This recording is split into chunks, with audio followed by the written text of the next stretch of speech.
Middle of the country, but not middle of the road opinions. It's the podcast dedicated to sports in the air capital of the world. I'm going to Wichita. Wichita, Kansas, and beyond. With Tommy Castor and Weston Mills, this is Keeper of the Games. Hey, welcome into Keeper of the Games. It is the sports podcast that focuses on sports in the air capital, Wichita, Kansas, and beyond. Along with Weston Mills, I'm Tommy Castor. We have hit a milestone here for Keeper of the Games. We are on to episode number 10, double digits of this little podcast that we started a couple of months ago, already into double digits. And so we wanted to sort of increase the legitimacy a little bit of the show. So we have a brand new intro, and then at the end of the show, you'll hear a brand new outro. Special thanks to my buddy Jason Younger for hooking us up with that as we get into this episode of the podcast. Weston, hope you're well and hope you're ready for episode number 10. Doing well, feeling good. Feel like the KOG podcast is becoming official, big time and official with our intro and outro. I'm loving it. Yeah, and I want to thank everybody that had a chance to listen to our previous episode. For the first time, we really publicized it on Facebook, and so we got a good response there, of course, on that platform, and then always on Twitter and Instagram. And so if you want to follow us for sure, then you can do so on Facebook and on YouTube. You can just search for Keeper of the Games, and you can actually watch full episodes there and clips of each program, and then follow us on Twitter and Instagram at KOGpod. And then don't forget to download, subscribe, listen to our podcast when it's published, and be reminded when new episodes drop on all major platform publishers like iTunes, Spotify, Google Play, Stitcher, Pocket Cast, and more out there. So we're going to dive right into episode number 10. I told you, Weston, before we came on the air, I thought our previous episode was the best one that we had done up to this point. So hopefully we don't come down from that at all. Hopefully we just continue to grow and grow and grow. But we've got some great topics to talk about today. You ready to get into it? Yeah, absolutely. I think you're about to kick it off for us, but you know this about me. I love Chiefs football.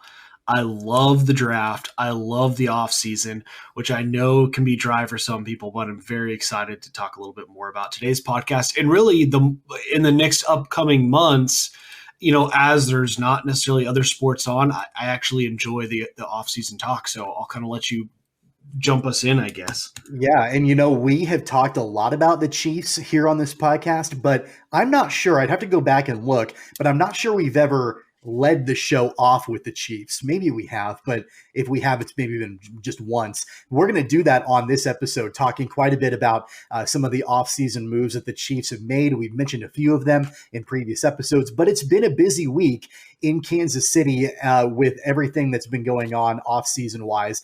And I want to start with Sammy Watkins. We've had some conversations about Watkins over previous episodes about what it was going to take for him to return to Kansas City, what that might look like, if he was going to leave the Chiefs. And all the different scenarios surrounding that. Well, we now know what's going to happen, and there's been some clarity on that. Sammy Watkins re-signed. He'll return to Kansas City next season. And, I know that in speaking with you in previous episodes, it's not that you've knocked on Sammy Watkins at all, but I think you've also said, look, it just probably doesn't make a whole lot of sense for him or for the Chiefs to come back. But now it looks like he is back, going to be suiting up in that, red and gold for another season. So your thoughts on Sammy Watkins re-signing with Kansas City? Yeah, I think really what they did with this contract, it's a 1-year, $9 million deal with incentives up to $16 million. To me, it makes so much sense for both parties, really. I think for Sammy Watkins, he's still relatively young. He puts one more year in with the Chiefs. They keep using the term running it back. They're trying to run it back this year. Let him put on, if he can come through, get a healthy year under his belt, be able to reproduce what he's done really the last 2 years for the Chiefs. I mean, he could look at, a big time payday coming out of this season. And for the Chiefs, this is where I'm really excited about the decision they made to do this contract, because of course, bringing back a guy that Mahomes is very comfortable with, has thrown the ball to a lot, helps create opportunities for Tyreek, for Kelsey, for whoever's running the football, Damian, whoever that's going to be this year.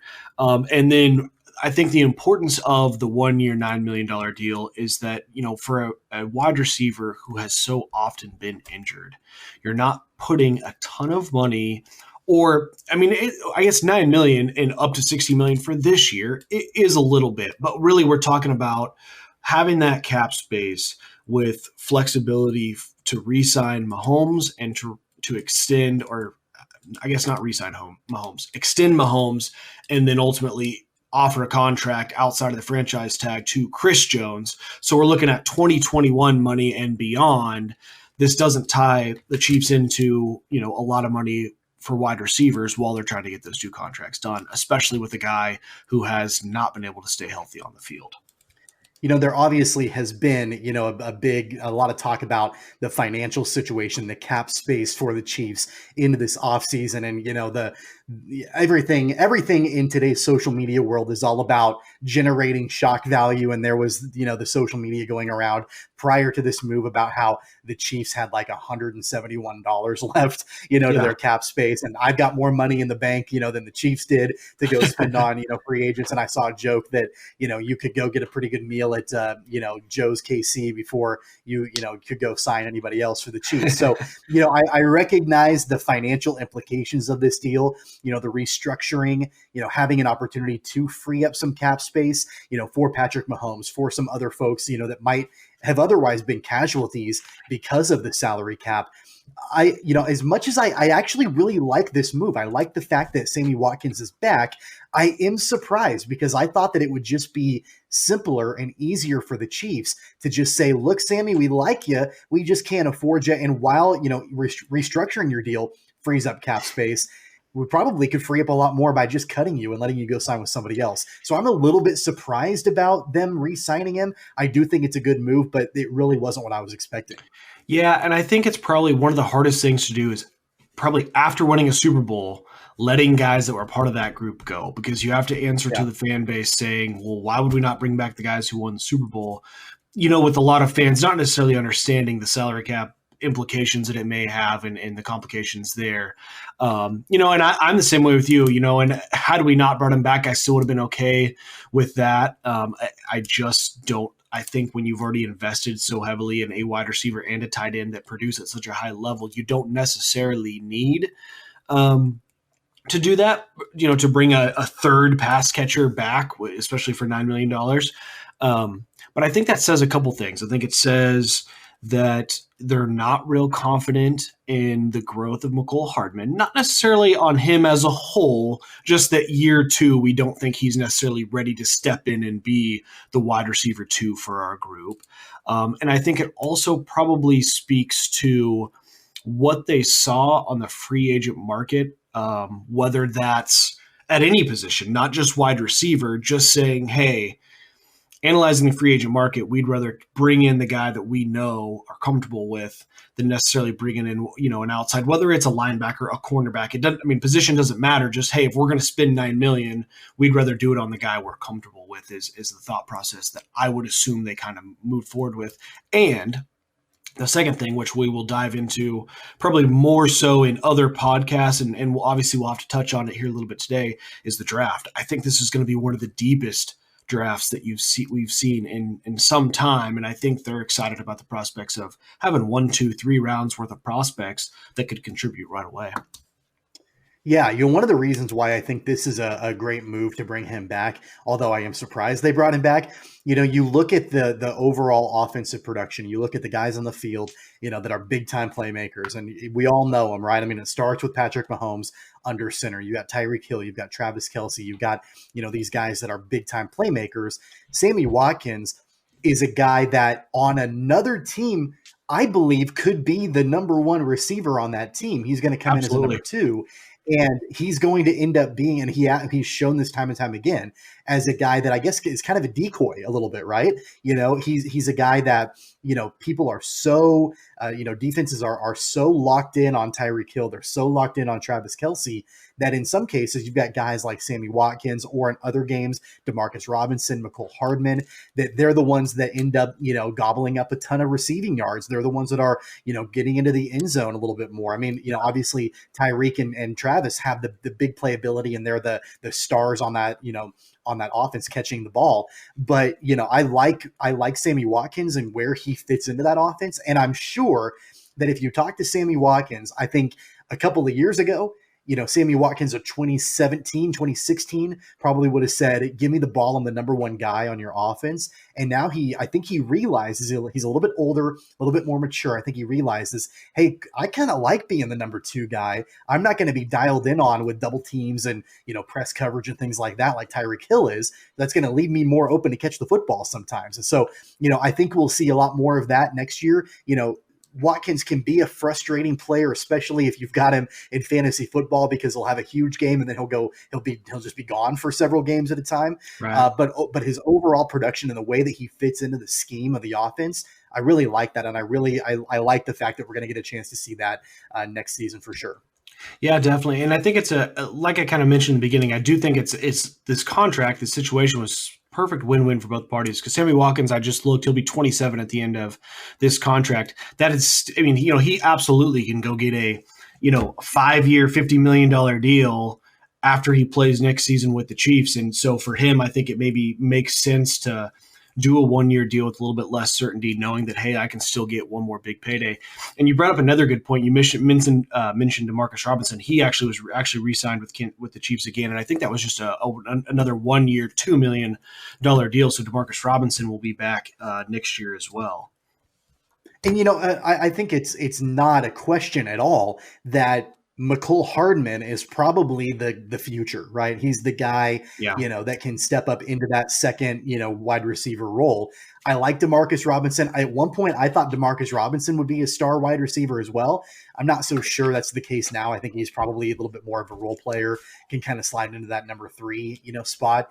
But I like him. I liked watching. It was a couple seasons ago when Mahomes, it was in preseason games, and Mahomes was throwing deep bombs to Robinson in the preseason games. And I was like, well, these guys are going to have a crazy hookup for a long time. I'm not sure that's really the case anymore, but I do like the fact that whole offensive band really, apart from Blake Bell, is pretty much back together. And so to transition on that point, so Blake Bell, signed a deal with the Dallas Cowboys. We talked about that on the previous episode of the podcast. The Chiefs wasted no time in going out and getting his replacement.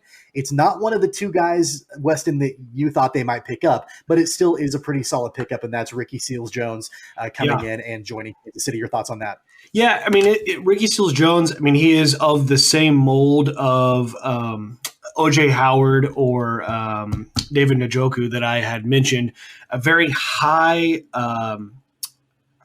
potential, high ceiling, but also very low floor player. Has not really ever reached that potential. Has a ton of a potential to be both a great blocker and a great pass catcher. Just hasn't really ever lived up to it. So, again, that's the kind of signing I wanted behind Travis Kelce. You're not necessarily bringing in a guy that Blake Bell was a safe play. Our tight end number 2 right now, Deion Yelder, he's kind of just a safe play. He's fine, but the thing about Ricky Seals-Jones is there's so much potential to really be a like what Rob Gronkowski and Aaron Hernandez had in New England in 07 or whatever year that was that they both played so well, 08. But they really have the potential to be a pretty dynamic duo together if Ricky Seals-Jones can kind of live up to that potential was pegged with from the beginning.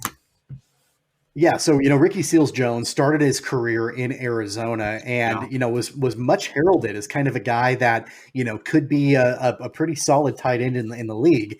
He had an abysmal time in Arizona, and I think a lot of people pegged him after that as just a major disappointment. But if you look at, I found this really interesting. If you look at the quarterbacks that he had in Arizona when he played there, these were the quarterbacks that were throwing the ball at that time. You had Drew Stanton, Blaine Gabbert, Sam Bradford, Mike Glennon, Josh Rosen, and a pretty elderly Carson Palmer. Those were the guys that were throwing the football when he was there in Arizona.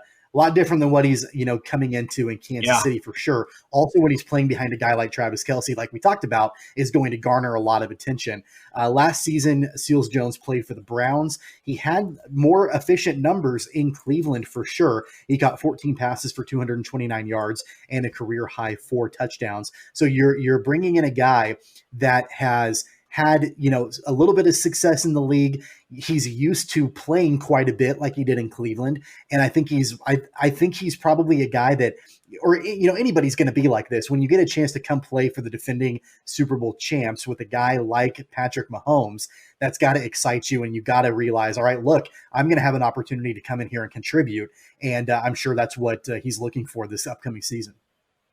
Yeah, I mean, he's 6'5", 240 out of Texas A&M. Ran a 4.7 40 at the combine. Not blazing fast, but still pretty good for a tight end. Pretty strong. Has a pretty decent vert. I mean, the athleticism really checks all the boxes for being a good tight end. I think it'll just be putting it together. And the best part is knowing that Patrick Mahomes is throwing him the football. I think him and Andy Reid can get creative ways to kind of get him open while teams are focusing on Kelsey, Tyreek, Sammy Watkins, McCole Hardman, Damian Williams out of the backfield. He's just kind of that nice complementary piece that I think we're really going to be able to use. Yeah, let's stay on the offensive side of the ball here for a second and talk about the signing that it's actually the newest one for the Chiefs, and that's DeAndre Washington running back, signing a 1-year contract with the Chiefs. He's going to be able to reunite with Patrick Mahomes. He's a Texas Tech alum, played for the Raiders for the last couple of seasons, which I don't love that, but I guess I do love the fact that an ex-Raider is going to come and play for Kansas City. This is a little interesting. I mean, I understand that the Chiefs needed an additional running back after they let LaShawn McCoy hit free agency. Washington has shown some flashes of success in the league. The Chiefs did exercise the option on Damian Williams. So where do you think DeAndre Washington fits in to this offense and running the ball for Kansas City? Look, this is where my analysis, how I told you, hey, we're going to touch on the draft a little bit because this is kind of where it all intersects. Damian Williams is definitely the guy. But as you saw last year, there was a whole bunch of guys that got used, whether it was injuries or just kind of rotating hot hands through.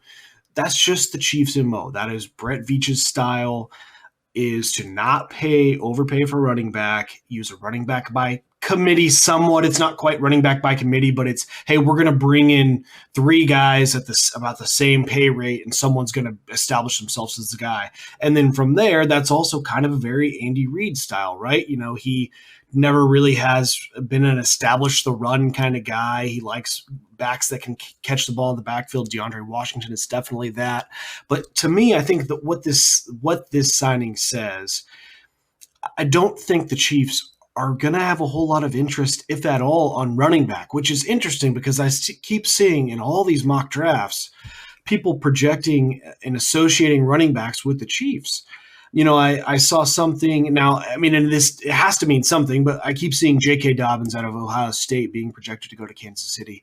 A couple different analysis I've seen of that, and even I can't remember who. It would have been Daniel Jeremiah or somebody with the NFL Network, I think, had tweeted that J.K. Dobbins actually had like a Skype interview with some of the Chiefs coaches, which, I'm sure there's tons of interviews going on all over the place. But I don't see it. I don't see the Chiefs taking a running back. They've got Damian's the guy, and I understand the need or what Chiefs fans perceive as, hey, we don't have a running back who's running the ball, but that's just not what you're going to get out of this offense. And it just doesn't fit with the Chiefs and Brett Veach's MO to go out and spend on a running back, whether that's draft capital or actual salary capital. And with that being said as well, they took a 5th round pick on Darwin Thompson last year. I just don't see the Chiefs putting any focus in this position out of what they've already done. And I think DeAndre Washington signing just kind of really more establishes that what they have, especially now with DeAndre, is kind of be the group, and they're going to sort it out from here. Well, and don't forget, there's a 4th running back there too. Darrell Williams is, still a member of the Chiefs right now. Yeah. He went down with an injury last season, and so he could very well come in and contribute a little bit too. One of the things that I think is important to look at when it comes to this signing with Washington, I think you hit the nail on the head. Really talking about Andy Reid and having these running backs who can also be pass catchers and another weapon out of the backfield. Washington showed he could do that in Oakland. He caught 36 passes for 292 yards as a member of the Raiders. So he can catch the football out of the backfield. I know Damian Williams can do the same thing. So it's clear that D. Will is the guy, right? He's going to be the featured back. But I agree with you. For a while I thought, okay, it's going to be pretty inexpensive for Kansas City to draft a running back in the 5th round or the 6th round or something like that late in the draft. They really don't need to right now. I mean, they can if they want to, but like you said, they've set up their running back core as Damian Williams is the feature guy. DeAndre Washington coming in, he can kind of be a change of pace back, I feel like. And then kind of not really an unknown, but you've kind of got unproven guys like Darrell Williams and Darwin Thompson that, have contributed a little bit, but due to injuries and whatnot, and the fact that Thompson was just a rookie last season, they could very well be poised for a little bit of a bigger share of the carries as well next season. So it's going to be interesting to see how it all falls into place outside of Damian Williams. But, again, like I said, I thought originally they might draft someone. I don't think they will. As recently as today, Matt Miller from Bleacher Report projected Keyshawn Vaughn from Vanderbilt to be the Chiefs' third round running back pick, which I thought that was really high to try to take a running back in the 3rd round, especially after this news. I just can't see that happening. But even as recently as today, that's been the projection. Well, and I will say, though, I think one path you may end up seeing with DeAndre Washington is he may follow the Carlos Hyde model. I would not be surprised if they bring in a guy like DeAndre Washington to push Darwin Thompson, because in my opinion, DeAndre Washington and Darwin Thompson are the same running back. That's the same thing you're getting out of both of them. And Darwin Thompson's had his struggles in pass pro, and really, I guess, running the ball, but he's kind of he's a pass catching running back. I wouldn't be surprised if they brought in DeAndre Washington thinking, hey, we might be able to get value out of him at the end of training camp when someone else's running back goes down or second running back goes down, and he can help Darwin Thompson along, and at the end of the day, I wouldn't actually be surprised if DeAndre Washington doesn't make it out of training camp. I think Darrell Williams actually provides that kind of, like you said, that change of pace back, I think really is more Darrell Williams than Damian, DeAndre Washington, and Darwin Thompson are all fairly similar, maybe Damian being the most prototypical runner, I guess you could say. So, but I think you're right. I just don't see it. I mean, maybe the 5th or 6th round if they're just not happy with their running back group, but I don't see it. I really don't. The other major free agency signing on the offensive side of the football is Mike Remmers coming in, and he's going to provide a pretty valuable piece to the offensive front for this Chiefs team. And, I don't see, in my opinion, anything negative about this signing and bringing a guy like Mike Remmers in. I would imagine he's a guy that's probably going to start right away for Kansas City. Yep. I think it's a great signing. Yeah, I want to get your thoughts on it too. Yeah, absolutely. I'm probably more excited about this signing than anything else we've done this offseason. I think he starts at left guard right away. He has pretty much started wherever he's been. He had, he started 16 games or 14 games in New York last year. I think he might have got hurt. No, he just didn't start 2 games. Started 16 games for Minnesota before. He's played right guard. He's played left tackle. He's played right tackle, which is Andy Reid loves that versatility out of his running backs, out of his offensive linemen.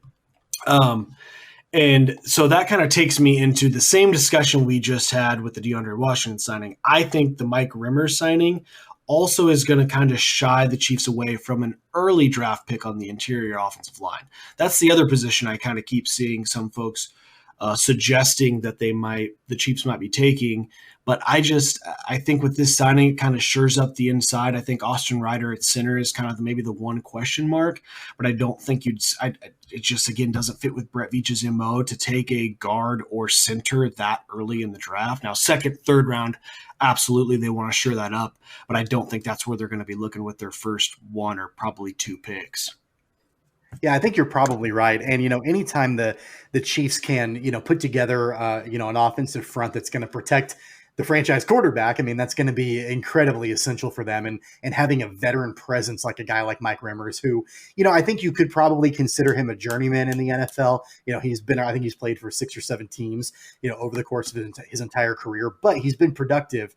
And he brings that experience to, an offensive front they could certainly use that. Showed improvement last season, but still probably not exactly at a place where you would have wanted it to be prior to this signing. So I don't think the offensive front is perfect by any means. You mentioned Austin Ryder, but it's better than what it was. It was certainly an upgrade and an improvement for sure for this team. As we get into the defensive side of the ball, there have been some, signings and re-signings for Kansas City over the last week that we want to touch on. Your boy, Mike Pennel, has been re-signed by Kansas City for another season. So obviously he was a major contributor down the stretch for the Chiefs. And again, kind of an inexpensive way to get a guy that has been productive. I can't imagine that you have any issues with that signing either. No, absolutely. And I think the thing that kind of goes maybe unseen is the flexibility of Mike Pennel. I know a lot of folks will talk about that on the offensive line, being able to play, guard, tackle, center, this and that. But that kind of applies to the defensive line too. I mean, I think a lot of folks just maybe kind of lump defensive line all together. But, the difference between playing nose guard or a 1 technique and tackle and a 3 technique is very different. And Mike Pennel really does give you that flexibility of being able to throw him in reps at the 1 and then reps at the 3 as well. Which it does a lot of things. I mean, obviously they've franchise tagged Chris Jones and they're certainly wanting to bring him back, and not for a second will I pretend that Mike Pennel is an option for Chris Jones, but it does provide you some, security there that if something were to happen with Chris Jones, whether the sign and trade ends up happening or not, you do have somebody you trust. And he's going to rotate in with Derek Nandi, who's played so well this last season, and he'll start, and obviously Chris Jones will start at the 3. But the other thing the Chiefs do is sometimes they'll kick Chris Jones out to defensive end, so he'll play a 5 technique or a 7 technique which is either defensive end spot, and then being able to throw in a guy like Mike Pennel next to Derek Nandi, and let Chris Jones play either, obviously you're not usually taking Frank Clark off the field, but maybe if, it's an Alex Okafor, or whether Breland Speaks kind of steps up and takes that spot this year, that's kind of the one question mark. But he really does provide so much flexibility for that defensive line, so I'm really happy he's back. So you mentioned Chris Jones, and I was going to point this out a little bit later, but it was kind of a good segue. And we're not going to talk a ton about Chris Jones on this episode. I figure later episodes we can do so. But Adam Schefter, obviously everybody knows Adam Schefter with ESPN. He was doing a Q&A with football fans just a few days ago. And there was a question about Chris Jones with the Chiefs and what he thought they might do. Now, this is, again, he's an insider, but he doesn't have any official knowledge. But he did say, and I quote, he said, they put the franchise tag on him, so they're planning to keep him. Now he's going to want a long-term deal, but that may be tough to achieve. Both sides will work to make that happen. They know he'll be costly. They want to keep him. They kind of have to keep him. I would say that both sides will have until July 15th to try to work out a long-term deal, which is why the Chiefs are so up against the cap right now. They know they have big moves to make. So according to Adam Schefter, I mean, obviously nothing is done, but at least from those words, he seems optimistic that the Chiefs and Chris Jones will try to work together to figure out a long-term deal. There's obviously been speculation about, now that he's been tagged, is he going to get traded? What that's going to look like. So that'll certainly be interesting to see, how that whole thing sort of pans out, as we move forward on that. The other defensive move that was made as far as a brand new signing for the Chiefs in the last week, Antonio Hamilton from the New York Giants coming in, signing a deal with Kansas City. Obviously there are question marks about the secondary for this Chiefs team, especially coming into next season. Antonio Hamilton is a guy that, at least when he was in New York and when he played for Oakland, he did contribute on defense, but he also contributed a lot on special teams as well. Yeah. Your thoughts overall on this signing? I mean, is it just kind of a wash, or is it a good move for Kansas City? Well, I think ultimately any type of, small, costly move is, can be, it's not a whole lot of risk when you're signing someone to a deal as small as Antonio Hamilton's.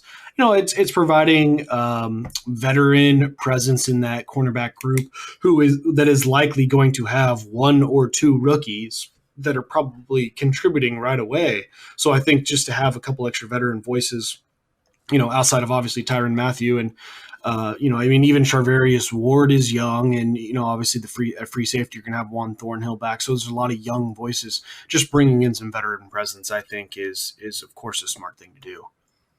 So before we segue away from Kansas City, let's talk just briefly about the draft. I know that we're going to be talking a lot more about the draft in future episodes, but reports came down earlier this week that Brett Veach and the Chiefs may actually consider trading entirely out of the first round, was it the first round or the first day? I don't remember exactly what it was. First round. To provide some more financial flexibility for them and that sort of thing. So number one, how likely is that in your mind? Number two, what does that do for them in future rounds? Well, I think it makes a lot of sense for them to do it. But here's the thing. If this draft is as deep as what some folks are talking about, and in particular with positions that are deep, you can want to trade out of the first round, but you have to have somebody who wants to trade into the first round. So my concern is that, there's, I think, 3, maybe 4 quarterbacks that could go in the first round. And I think you have 3, maybe 4 teams that are going to be interested in those guys. So I don't know if this isn't maybe the typical year where you have teams looking to move up, move around to try to sneak up and grab a quarterback. And then really with the other positions being a little bit deeper, at least in my opinion, this year than they have been in some years, I don't know that necessarily a team will fill the need that but guy, it kind of, here's what happens. Guys slide, we'll certainly dive into, I'll probably put together a little mock draft of the first round, and certainly we'll do a deep dive into who I think the Chiefs likely will be taking or what positions will be targeting. But as guys slide into the back of the first round, that's kind of when you might see a team move up and say, hey, yes, linebacker is deep, but boy, we didn't think that guy was going to be there. And that's when you might be able to see the Chiefs kind of maybe move back 10, 12 spots or something and gain a little draft capital, and then also not have to pay their rookie as much as they would otherwise. Yeah, I tweeted about this the other day when this, story came out about how, in my mind, it's all dollars and cents, right? It's the fact that you draft somebody in a later round, they're not going to cost you nearly as much as if you had a first round draft pick. And even if you really liked a guy, drafting him in the first round, if it's a really deep draft, you could probably get away with not having a pick in round number 1. Yeah. The team is so loaded right now as it stands anyway, right. That do they really need a first round draft pick? And then do they really need to leverage themselves, money wise with having to pay a first round draft pick, then just getting rid of that pick entirely and maybe stocking up for future drafts. So I don't think that's a bad move at all for them. The other thing that I will say that I was a little bit surprised that this got the press that it did, just because I get it. A first round pick is a first round pick. Like it, that's great, but you're not talking about the 7th overall pick. You're not talking about the 12th. You're talking about the 32nd overall pick in the draft. That's so great. That's so great to say, Tommy. The 32nd pick. I love it. I know, and I'm thrilled about it. Don't get me wrong, but you're talking about the Chiefs are trying to trade out of the first round and whatever. Okay, I get it. It's the first round. You can still find great football players that can be, game changers for your franchise, but you're picking 32nd. Like it's not a huge deal that they're looking at trading out. And that, again, that leads me to my belief that it's purely financial in that reasoning why.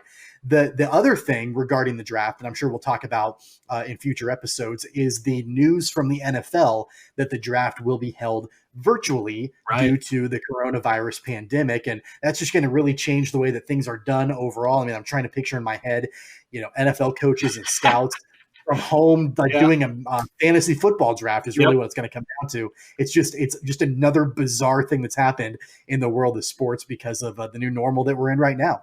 Yeah, especially that's the best part of that is thinking about, Andy Reid in his basement sitting in front of his laptop trying to, iMessage with Brett Veach saying, oh, we need to take, this or that. I think to me, it's kind of a weird move, though, that I get going virtual, but that they won't let the teams be in their facility at all. Because to me, I mean, what good does that do if they're just going to all congregate somewhere else? Like at least within the facility, you've probably got more control over cleanliness and some of those things. Now, is the state of Louisiana, are they using, I can't think of what New Orleans Stadium's called. The Superdome. Superdome. Yeah. Are they using that for hospital beds and stuff? I just... Not that I know of. Okay. I wasn't sure if they had stuff set up there, and that's why, hey, if one team obviously can't be in their facility, then none of them should be. But just seems like an interesting move. But nonetheless, I mean, I think obviously going virtual makes sense. It's just safer. It's crazy to think we were a month ago talking about, they were going to take the draft picks on a boat to the Bellagio fountains to announce the draft picks, and now we're going to, take a little flash of, so-and-so on his MacBook being announced being drafted by the, Washington Redskins or whatever. It's kind of a funny thought. I have this mental image. You mentioned Andy Reid. I have this mental image of Andy Reid on draft night, rocking his Tommy Bahama shirt. Yep. He's in his basement. The kind of guy Andy Reid is, I'm sure he's got a really old laptop, like probably one from like 1998. And I think he's probably trying to use that. And he's got. Yeah, exactly. So I think he's probably rocking one of those, and he's got just a spread of Joe's barbecue in front of him, which, by the way, that's the second time I've mentioned Joe's on this episode. I think we need some kind of sponsorship deal from them. I would be honest with you. So happy to have a Joe's sponsorship. I think you just have ribs on the mind after doing your smoker tonight, Tommy. Yeah, I do for sure. So that'll be interesting to see how that whole thing happens. And there have been concerns about, cybersecurity and, things like that. And it's not a perfect system for sure. So as we get more details on that, we'll make sure to pass it along. Another sport that has really been dealt, in fact, all sports have been dealt a crazy hand when it comes to the COVID-19 pandemic. But another sport that's in the news related to what they're going to be doing moving forward is Major League Baseball, coming out with a plan that both the league and the union are really trying to push hard for. It's the MLB Arizona plan. Essentially, that plan, what it breaks down into is that all games would be held in the Phoenix, Arizona metropolitan area at the Diamondbacks home stadium, and then at various spring training sites all around Phoenix, where all teams would go to Arizona. They would play in those at those fields, in those stadiums, with no fans in attendance. And the players, the staffs, everybody involved would pretty much be sequestered from the rest of the world to sort of bring down the risk of transmitting the virus. And that would be the way that the season would be kicked off. Now, on top of that, they're looking at this plan kicking off sometime in the month of May is what the current plan is right now, which to me seems a little bit ambitious with the current rate that things are at right now. But according to ESPN.com, they're saying that not only does this plan have the support of the league and the union, but also some top health officials from the U.S. So knowing that is the plan that they're wanting to take into consideration right now, I don't know. What do you think? Is that a smart move? I mean, it's been kind of a polarizing idea. Some folks are like, yeah, that's great. Let's try to figure out a way to make it work. Other folks are like, this is incredibly risky. So your thoughts on that? I mean, the details of this, you'd think that they're going to have everything planned down to the very last detail. But ultimately, if all the parties that are involved are aware of the risks and are okay with the risks, I guess the tough line, though, is right when you talk about teams and their employees, and notwithstanding the players, their employees, their staffs. What's going to happen if one of them says no? It's different for the players because they've got their union, and obviously, if the union's on board, then you would presume that at least a majority of the players are on board. But what happens even if one player says no or one staff guy says no? I will be more than tickled if we get baseball in May, and we'll be so happy to have sports on. So I hope that it works. Here's my speculation. Do you think someone like the MLB, and they certainly would not want this information leaked, I don't think, would have access to significant amount of testing? Are they planning on either testing everyone beforehand or on a regular basis start testing players? Now, I think you have to test them on a regular basis. I think it's got to be maybe a weekly basis or something like that. Yeah, I think so too, but I feel like you haven't heard anything. At least I have not heard anything about that. And I also think that would probably be really bad PR, in my opinion, if we're saying, wait, you're telling me the guy down the street from me here can't get a test because he has symptoms, but they're not going to test him, but yet every MLB player is getting a test so they can play baseball? Yeah. I mean, whether it's right or wrong, I'm not even weighing in on that. I just think there will be some backlash from, whether it's actual media folks or just, the voice of, the fans will maybe not thrilled about that. Yeah. So apparently the plan says that players, coaching staffs, and other essential personnel would be sequestered at local hotels where they would live in relative isolation and travel only to and from the stadium. If I'm a baseball player, I love baseball. That sounds like pure hell to me, to be completely isolated and locked in a hotel. I mean, I'm sure that there are players out there that are like, I don't care what it takes, get me back out on a field. That's really all that matters. But think about these players that are going to have to leave their families. And, this may be for a month. This could be for the whole freaking season, and they're going to be away from their families. At least a lot of these players, when they're playing games at home, they're on a, home stretch. They get a chance to live in their own homes with their families. They're not away permanently for months at a time. That would be really difficult to do. I'm a skeptic by nature. I'm the kind of guy, like, I'm always going to find in my mind what the real reason is for this. And it all comes down to finances, right? It all comes down to Major League Baseball being the first sport back. They want to beat the NBA. They want to beat these other leagues. They want to be the first ones back. The reason they want to be the first ones back is because they want a monopoly on the television rights. They don't want another sport to come in and all of a sudden they have competition. They would be the only sport in action. I love baseball. I've loved baseball since I was a kid.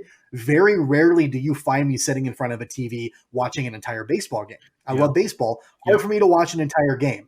I would be glued to my television watching every single game if that was the only sport on television. Oh, for sure. And I think Major League Baseball, they see the dollar signs behind that. They see the reasoning that they could be set to not only make up what they've lost, but make a whole lot more money if they're the only sport out there. If there's no competition at all in the sporting world. Yeah, no. And here's the thing. I think if everybody's on board with the plan and the plan can be executed perfectly, I love it. I think it makes a lot of sense. It's great. But the other thing is, I know you mentioned players with the families, but I think of probably the majority of the players that don't have families. Are those guys really going to stay in their hotels and not wander the Phoenix area or the Surprise, Arizona area? Are they not going to get on, Tinder, whatever other dating apps and try to go meet girls after the games because they're kind of already, living that spring training college baseball lifestyle? Will you actually be able to keep everybody sequestered? Even if their money's on the line, some of these 24-year-olds that are making, $20 million a year, do you think they're really going to? I mean, obviously there's health implications to it, but when the penalty they're seeing is I don't know if there's $100,000 fine, if they have even put anything like that into the deal that they're working out, and hey, you have to stay sequestered, you have to stay to your hotel if we're going to do this. There's certainly you'd think there'd be some MLB implications. If they're just looking at through that lens, will they actually follow it? But I do want to point out, Tommy, they're not going to be the first on the market, because did you hear about, let's talk about crazy sports plans, Dana White upping everybody and buying an island? True. Yeah. No, I don't. Yeah. Now I'm kind of confused though, because that report came out that he was trying to secure an island to hold UFC 249, maybe. But then from what I saw, they're actually doing it on Native American lands in California. So I don't know if that's just for this one, and then he's still trying to work on securing an island, or if that is what the plan has morphed into. But I think they're actually fighting either, is it this weekend or next weekend? But they're fighting this weekend or next weekend. Yeah. So, I mean, and I know I get what you mean. Yeah, leave it to UFCs. Yeah. Yeah, leave it to Dana White to be the guy to get out in front of everybody else. I'm a little skeptical about the whole plan. I'll believe it when I see it. I think it would be great. I'd love to watch baseball, but I'll believe it when I see it. And a lot of officials are also saying that, that date is pretty aggressive to get games in May. I feel like, you can't just descend upon a metro area and the next day start playing baseball games. Like, it's just not going to happen that way when you've got a lot of moving parts and a lot of players and, decisions that have to be made. And then even once all the decisions are made and everybody's there, you can't just jump into games either. You need, maybe a shortened, training camp or something, exhibition games or something to test out that plan to see how it's going to work. So there's a lot of hurdles to overcome it. But I think that we would all be pretty naive to think that this is just an opportunity to play baseball again. Sure. The financial ramifications are pretty large if Major League Baseball has an opportunity to be the first ones back out of all the major sporting leagues out there. We're going to go ahead and get into the Wichita Whiparound here on Keeper of the Games, and we're going to stay on the topic of baseball. In the last episode, we gave our Wichita wind surge preview, and we're going to talk about the wind surge again on this episode, but in a slightly different context as it relates to the coronavirus pandemic.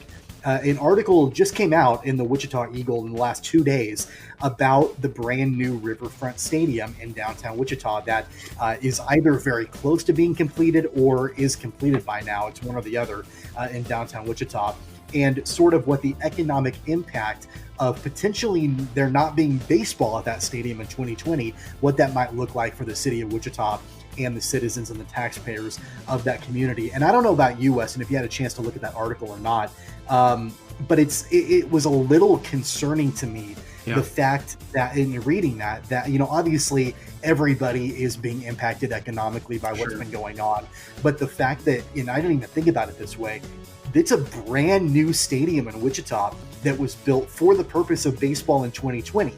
Even before there was a team name, and even before there was a groundbreaking, even before it was announced that the New Orleans Baby Cakes were coming to Wichita, the tagline was Wichita Baseball 2020. That was the tagline by then Mayor Jeff Longwell and the folks that were kind of behind this in the market. So from day one, sights were set on baseball in the year 2020 in Wichita. And, I think it'll happen, but the potential impact on what that might look like for the local economy, if it doesn't, is a little astounding to me. And I'm not sure, what your initial reaction is to that and what that could look like for the city of Wichita if no baseball is played in 2020.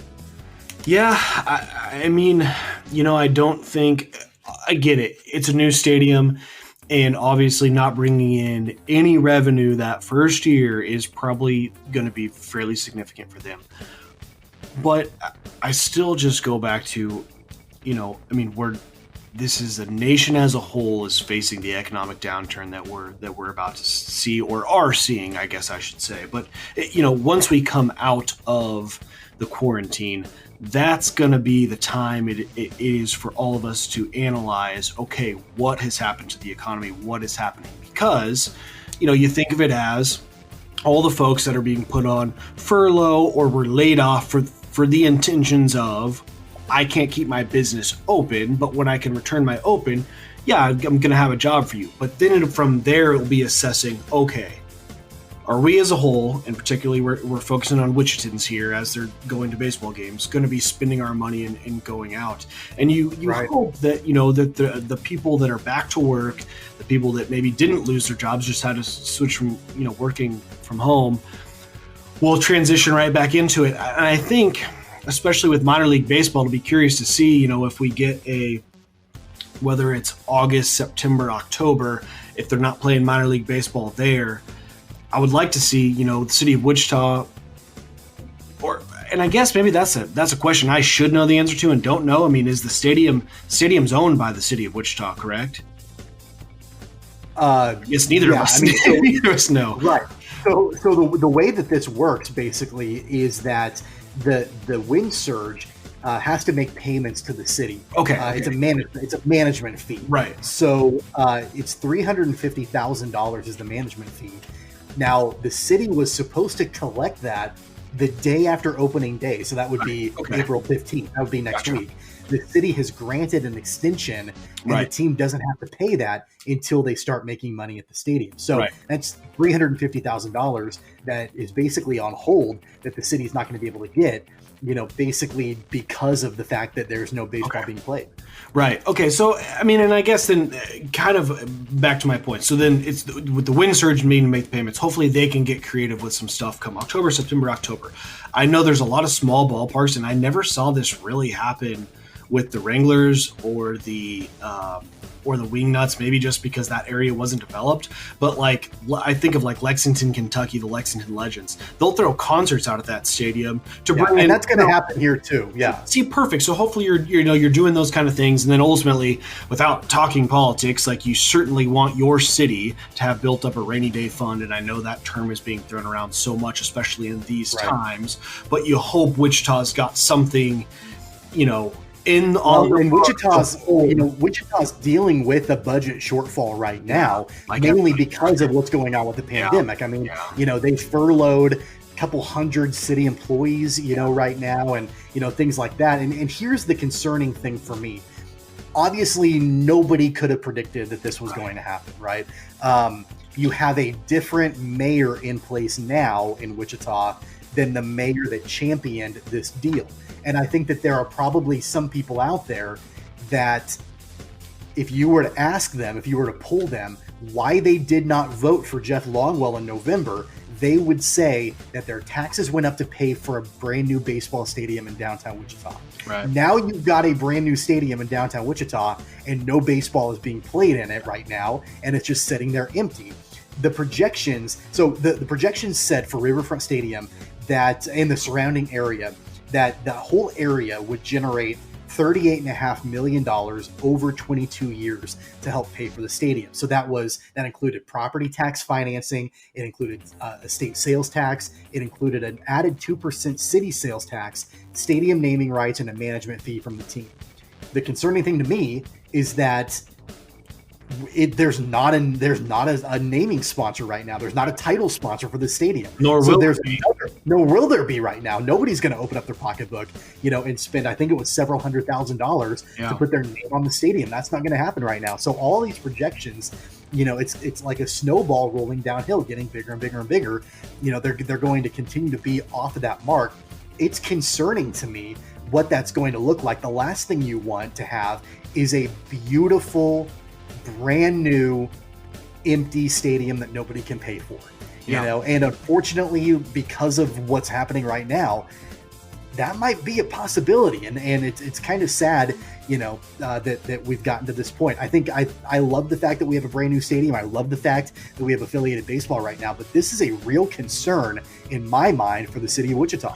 Yeah, and I think really what you want to do, or what you want to see right now, as much as you can, is the Wind Surge organization from top down has got to do whatever they can to keep building the buzz. I feel like the buzz has been growing and growing and growing, and ultimately, if that train keeps rolling, I think you're taking a period of folks understanding because of what's going on. But obviously, as we get farther away from the pandemic, with nothing happening, that's when you might start losing folks, not feeling as sorry for the empty stadium. But if you can keep building that buzz and that interest, and really, I think if it's 1 year of no baseball, but yet you still have generated that buzz, and whenever we get to kick off the Wind Surge season, people are rolling in and you're seeing those success, you can look back and say, okay, yeah, we ate the cost of a year or whatever it might be, or we're behind on payments, or we didn't generate all that wealth from, everything around property taxes, those kind of things. Well, okay, we can swallow that because, hey, this is looking good now. And then it's almost like a thing of the past, people just kind of move on and go, okay, well, we're not as worried about it. And that's what you have to hope for, I guess. Yeah. You look at some of these stats, and I'm reading through this article, from the Wichita Eagle, and, they're talking about sales tax at businesses around the area, but that's not looking at really ramping up and being anything of note for the city until at least 2024, when that area starts to really be developed. Then you've got an added city sales tax at the stadium and around. Well, the longer the stadium is vacant, according to the Eagle, the less likely the city's going to get that sales tax if nobody's going down to that area. We talked about naming rights. They were expecting to draw $5 million over 20 years with naming rights. They don't have a sponsor to do that, and I don't think they will for a while, like we talked about.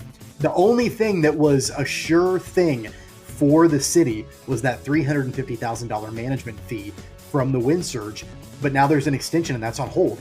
So there's $0 being generated right now. And, so I think we both hope, and I'm sure that anybody that has any kind of financial stake or emotional stake into this hopes that baseball will be played at Riverfront Stadium in 2020, because otherwise, that could turn out really poor for Wichita and the area.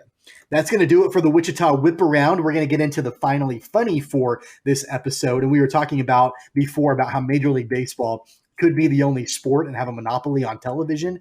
That might not be the case, because the NBA and WNBA looks like they're going to be teaming up with ESPN to televise a horse competition. I've seen everything now. I've watched some of the NBA 2K tournaments and the Madden tournaments that are being broadcasted now that players are playing. But now to have NBA and WNBA players competing in horse and having that being televised on ESPN, I think we have actually hit the twilight zone. It's crazy. Tommy, I couldn't be less interested. It does nothing for me. I mean, you wouldn't watch that? Would I pause for a few seconds if a clip was posted on Twitter? Yeah. Might check it out, but that's just all I have. I mean, I just would not be interested in that, even in the slightest. I mean, some of the players that are expected to compete are Chris Paul from the Oklahoma City Thunder, Trae Young from the Atlanta Hawks, and Zach LaVine from the Chicago Bulls are just a handful of the players.